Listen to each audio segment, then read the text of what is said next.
හොඳයි අද අපේ ප්‍රොජෙක්ට් එකේ දෙවෙනි දවසේ කලින් ප්‍රොජෙක්ට් එක හැමෝම හොඳට කරලා තිබ්බා. මගෙන් ප්‍රශ්න කිහිපයකුත් අහලා තිබ්බා කලින් ප්‍රොජෙක්ට් එක සම්බන්ධයෙන්. කියන්නේ පළවෙනි දවසේ සම්බන්ධයෙන්. ඒ අහපු පළවෙනි ප්‍රශ්නයක් තමයි මොකද්ද මේ div tag එක නැත්නම් div tag එක කියන්නේ මොකද්ද කියලා. ඒක කොයි අවස්ථාවකද යොදන්නේ HTML page එකේ කියන එකත් අහලා තිබ්බා. මම කියන්නම් මේ div නැත්නම් div tag එකෙන් කරන්නේ ඒක හඳුන්වන්නේ div stands for division. ඒ කියන්නේ බෙදීම සඳහා තමයි මේ div tag එක භාවිතා වෙන්නේ. කියන්නේ web පිටුව HTML පිටුව යම් කිසි විශේෂ විදිහට බෙදන්නට තමයි අපි div tag එකක් භාවිතා කරන්නේ. එතකොට මේක මගින් අපේ content එක logical විදිහට sections වලට බෙදෙනවා. logically බෙදෙනවා. ඒ කියන්නේ ඇත්තටම බෙදීමක් සිද්ධ වෙන්නේ නැහැ. logically කියන්නේ නිකන් තාර්කිකව විතරක් බෙදෙනවා. physically බෙදෙන්නේ නැහැ. එතකොට මේ div tag එකෙන් අපි ඔය කලින් විදිහට මම යන්නම් විස්තර කරන්නට අපි හදාගෙන ගිය පිටුවට ඊට කලින් මේ දැන් browser එකෙන් අපි මේ div tag එක යොදලා div tag එක යොදලා මේ පිටුව සකස් කරාට පස්සේ ඒ පිටුව සහ div tag එක නොයදපු පිටුවක් අතර වෙනසක් එහෙම හඳුනා ගන්නට බෑ. ඒ කියන්නේ ඒක logically division එකක් විතරයි.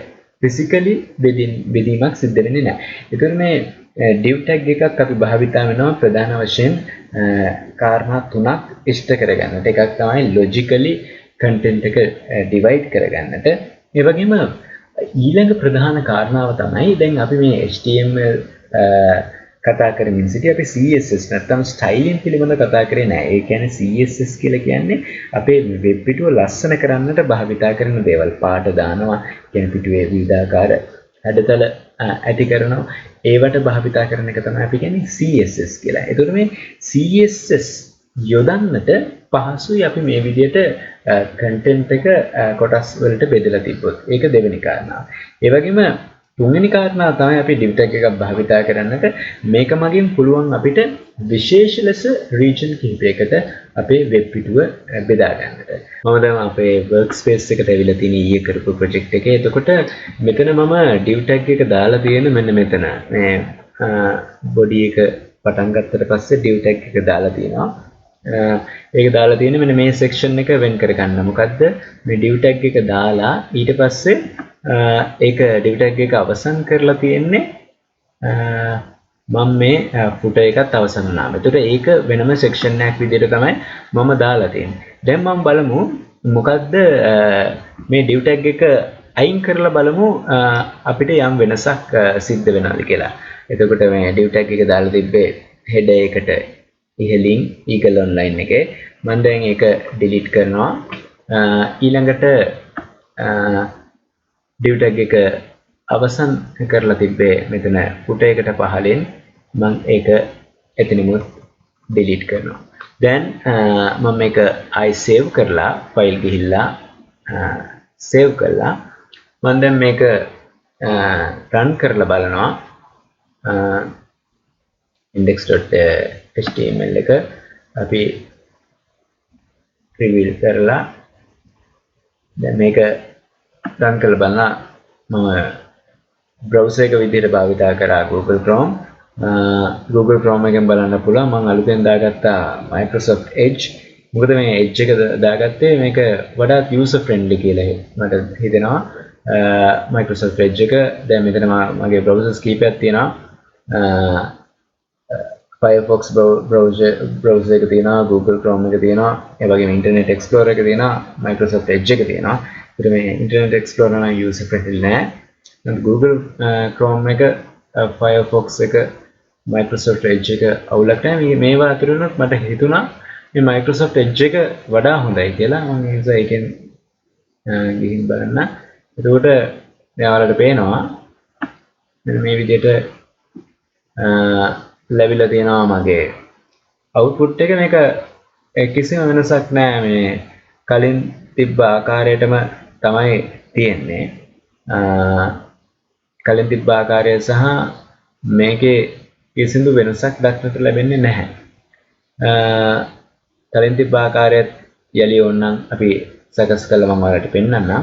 දැන් මම ඩිව් ටැග් එක යලිත් දාලා අපි චෙක් කරමු බලන්න ඒකේ වෙනසක් වුණාද කියන එක අපි තහවුරු කරගන්න. ඉතින් මම මෙතන මේ ඒ ක්ලෝසින් ටැග් එක මෙතනින් කට් කරලා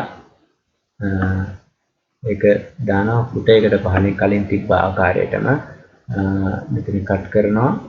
කට් කරලා කලින් තිබ්බ ආකාරයට මම මේක ඩිලීට් කරන්නට කලින් තිබ්බ මේ ෆුටර් එකට පහලින් මම ඒක ඒ විදිහටම යලි ස්ථානගත කරනවා. ඊට පස්සේ මම මෙතන ෆයිල් එකට ඇවිල්ලා ඒක සේව් කරලා මම යනවා මෙතන index.html එකට ගිහිල්ලා right click කරලා ඊට පස්සේ reveal explorer ගිහිල්ලා මෙතන index.html වලින් open with මම ඔයාලට කැමති එකක් ගන්න පුළුවන් browser එක Google Chrome හෝ Microsoft Edge මට පහසුයි කියලා හිතුණා Microsoft Edge එක මම ගත්තා මේ ආකාරයටම තියෙනවා. දැන් මම කලින් ගත්ත ඩිස්ප්ලේ එකම තමයි මේ විදිහටම පෙන්눔 කරන්නේ. කියන්නේ කිසිම වෙනසක් වෙන්නේ නැහැ. ඒ කියන්නේ div tag එක මගින් අපේ browser එකට කිසිම බලපෑමක් සිද්ධ වෙන්නේ නැහැ. අපිට features කීපයක් ඒක මගින් අපිට අපේ user friendliness එක හදා ගන්න පුළුවන්. මම කිව්ව විදිහට ඒක logically divide කරනවා content එක. ඒ වගේම අපිට CSS ඒ කියන්නේ styling add කරන්න පහසුයි. ඒ වගේම මේක පහසුවෙන් regions කීපයකට වෙන් වෙනවා. තවදුරටත් මම ඕක ඔයාලට විස්තර කරන්නම්. මේක close කරලා දැන් අපි වෙනත් තැන් වලට අපි div add කරමු බලන්න. මම දැන් අලුතෙන් div add කරනවා මේ main section එක වෙන් කරලා දක්වන්න. ඒකට මම මෙතනින් div එකක් add කරන්න පුළුවන්. මේ විදිහට div එකක් add කරනවා. මේක මෙතනින් cut කරලා මම එක දානවා මේ main section එක අවසන් වුණාම ඒ කියන්නේ මෙතන අපි දානවා paste කරනවා. එතකොට බලමු අපි ගිහිල්ලා මේක save කරලා මොකක්ද වෙනසක් සිද්ධ වෙනවද කියලා. එතකොට යලිත් මේක right click කරනවා reveal in file explorer ඊට පස්සේ මේක ගියා open with ගියා අපි ඊට පස්සේ Microsoft Edge එකෙන් හෝ අදාළ browser එකට ප්‍රවිෂ්ඨ වෙනවා.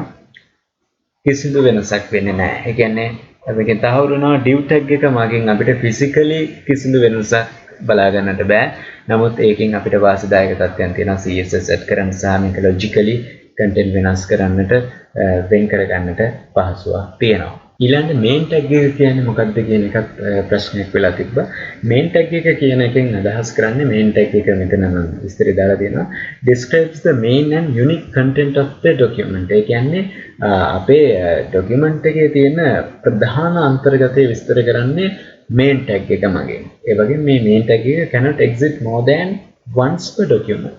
ඒ කියන්නේ document එකක එකපාරට වඩා මේ main tag එකේ ඉන්න බෑ. ඒ කියන්නේ main tag එක repeat වෙන්න බෑ.